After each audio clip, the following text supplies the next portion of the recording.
in Weymouth, we were working in the intense heat in July, and quite a few of us got paratyphoid there because it was pretty unsanitary conditions. And I was the worst one. I was on death's door in a little tiny clinic there in Weymouth, but they got me recovered. Actually, it was quite interesting because I remember feeling so bad, and I think I weighed about 9 or 10 stone, and there was a bubble in the tube going intravenous, and I watched the bubble going down, and I was feeling so bad and weak, I thought, that's the end when that bubble goes in my vein. And I kind of watched it go, and then a nurse came in when it was about there, not far from me, and I went, ah!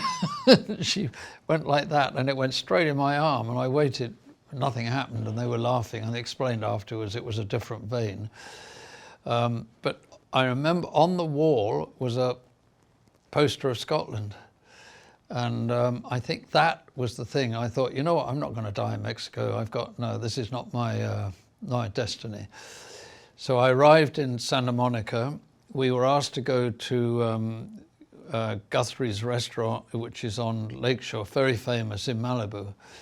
And John Barry asked me there if I would be the set decorator, and if I wanted to do it, just meet him in London in August, and I didn't have to be asked. And because I already liked George, you know, and obviously I liked American Graffiti. I'd seen it, and THX, his early film. So we met in London in Fox, in 20th Century Fox, Soho House, and we got the script, and I read the script and went, what was the budget? And they said the whole film then was $4 million. I had like $200,000, I think, for the entire movie. And the set decorator in those days, I did everything. I covered weapons, props, locations, sets in the studios, vehicles. We were involved with robots, with everything. So I just thought, well, I can't do this. And being kind of fairly stubborn, and I realized this was going to be special because I really liked the script. And I'd already studied a lot of mythology, and I knew a lot of what was buried in this script. I could see it. And of course, King Arthur was one of my favorite stories, and I knew from Excalibur that's really what you think of when you think of King Arthur. And when I read about this, it was then called a laser sword. This is a pretty unique idea. I didn't know what to do with it because there wasn't anything existing at that time. And so I thought, okay, we've got to find a way around this. And John Barry was thinking the same way. So the biggest problem were the two robots, and R2-D2 and C-3PO are taken from a Hidden Fortress, a Kurosawa movie. That's the plot, same plot. And C-3PO was modeled on Maria from Metropolis, which was made in 1927. So we knew, like 30 years later, we could make him work. We just needed the right actor. That would not be a problem, or much of a problem. R2-D2, we measured out from Ralph McQuarrie's paintings, and all George brought were 6 paintings by Ralph McQuarrie. He's the unsung hero of Star Wars. In those paintings is Star Wars, everything that we needed to kind of reference, because there was nothing else. No one had ever made what I'd pitched to George, a movie that was old and used. You know, the spaceships were dripping oil and broken, and everything was familiar, which I wanted to see as an audience member, not as a set deck, but for me to watch a science fiction film.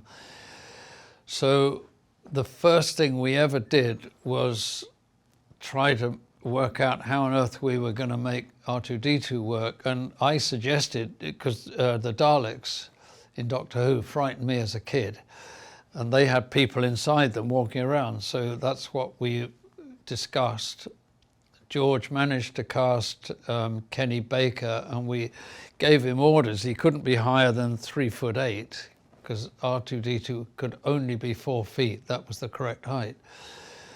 And so we didn't know how to do it, and there was literally no money. What happened in London, Fox were not green-lighting the film, which meant they wouldn't give us any money. And so John Barry found a little tiny studios, Lee Studios in London, and George paid for that out of money he was owed from American Graffiti. And there was John Barry, myself, Les Dilly, the art director, Robert Watts, who was controller, and George and Gary. That was it. Actually, for 4 months, we were in this little studio. And I knew the carpenter who did Monty Python films, Bill Harmon, and they had no money. And if you think how little they had, they couldn't even afford horses on Holy Grail. They had to use coconut shells. So he came and helped us, and he had wood in the garage. So he brought it in, and we built a wooden R2-D2 around Kenny Baker.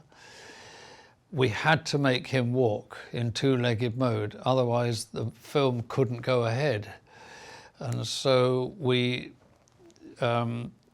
built the side of it through, and I'll give you some photographs for this actually, because Bill brought in some Monty Python notepaper, which really intrigued George. He was asking all about Monty Python all the time.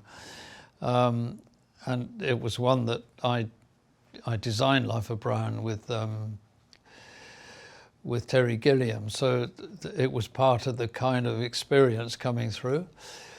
But we put Kenny's legs down through into the two legs so that he could move it like that, to shuffle it forwards. He couldn't make this thing walk.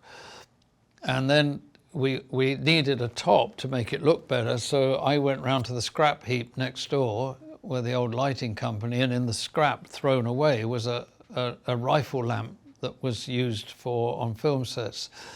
It fitted perfectly, so Bill hollowed that out. We put that on. He said, the little arm on the front, he said, I can't do that, Roger. And he gave me a piece of wood and a penknife. That's all he had there, and I had to carve that at home at night. I carved that, we stuck that in. And I thought, we have to show George this. So I went to an old company called Trading Post, and they gave me a handful of bits I just picked up. And in there were the Dakota lights from Reading Lights. And we stuck a couple of those in there. They're still there on R2-D2. They followed through as everything else did. And he couldn't walk.